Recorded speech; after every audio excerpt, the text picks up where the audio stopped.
শাহবাগের লাকি একজন মাত্র মানুষের কারণে আমাদের দেশের কত বড় ক্ষতি হয়েছিল। এই যে 2013 সালে আমাদের প্রাণপ্রিয় একজন আলেম কাদের মোল্লা হুজুরকে যাবজ্জীবন কারাদণ্ড দেওয়া সত্ত্বেও তাদের মন ভুলল না, তারা আন্দোলন করে কাদের মোল্লা হুজুরকে তারা ফাঁসিতে ঝুলাইল। কিন্তু এই লাখি এখন ওপেনলি রাস্তায় নেমে আবার আন্দোলন করতেছে, আবার প্রতিবাদ করতেছে, কিন্তু আমাদের দেশের প্রশাসন তাকে গ্রেফতার করতে পারতেছে না। তাকে গ্রেফতার করানোর জন্য আমাদের দেশের সাধারণ ছাত্রদের আলটিমেটাম দিতে হইতেছে। লাকি একজন মাত্র মানুষ, আর বাংলাদেশের এতগুলো প্রশাসন মিলে তাকে নাকি এখনো গ্রেফতার করতে পারতেছে না। আসলে কার মদদে আমাদের দেশের প্রশাসন চলতেছে আর কার মদদে শাহবাগীরা এইসব কাজগুলো করতেছে আমার বুঝে আসতেছে না। নাকি বাংলাদেশের আইন, পুরো বাংলাদেশের জনসাধারণ একদিকে থাকবে আর আমার দেশের আইন আরেক দিকে চলে যাবে।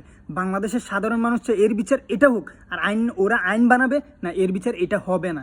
এগুলো নাকি আইন, মানুষের রায়ের বিরুদ্ধে গিয়ে তারা আইন বাস্তবায়ন করতে চায়। আর প্রত্যেকটা আইনের মধ্যেই লুকাই থাকে ভারতের লাভ।